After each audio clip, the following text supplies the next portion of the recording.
tsy haiko ny angina manoloana ny dradradratra sy ny tomany nyreo olona madinika miantsoantso ny rariny. Efa milaza ny olona eo ambotro manjaka sy ny zaivola sy ny manodidina fa tsy amidiny ny tanindrazany, tsy amidiny ny tanimbariny, dia miantso anareo fanjakana aho, aiza ampirorona reny vahoaka, efa mijaly ny sainy, ary efa mafy ny fiainana hiatrehany isan'andro, mila filaminana ny vahoaka. Raha ohatra te hanangana tanàna vaovao isika, dia azo atao tsara ny manangana tanàna eny amin'ny toerana avo, tsy ny tanimbary no totofana fa ny tendrombohitra no ahetry.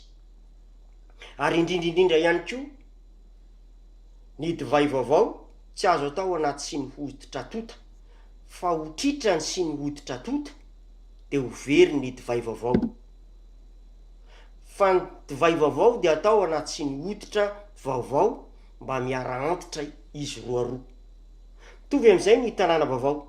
Ny tanàna vaovao de ataovy ao anaty tany vaovao, ka ny tendrombohitra no ahetry fa tsy ny tanimbary no totofana.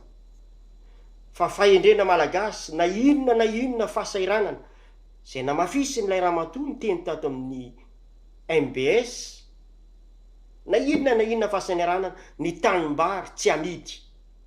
Ary indrindraindrindra teny Letenant André Marimanana io, ary teny ampiasaiko mandrakariva satria fantatro ny lanjany, averiko indray androany satria misy heviny manokana. Ny tanindrazana tsy atakalo, tsy amidy vola. Ny tanindrazana de natao hoarovana hatramin'ny aina farany.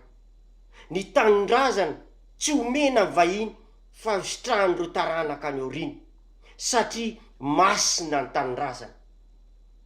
Ko mampahery anareo eto ambotry manjaka sy izay vola sy ny manodidina aho, ity ny avanareo aty Andilam-bato, manohana anareo mifokina hery ary mahereza fo miaro ny tanindrazana, iza ho vonona ho anareo hiaro ny zo sy ny fanananareo am'izay hery rehetra ananako hatramin'ny farany.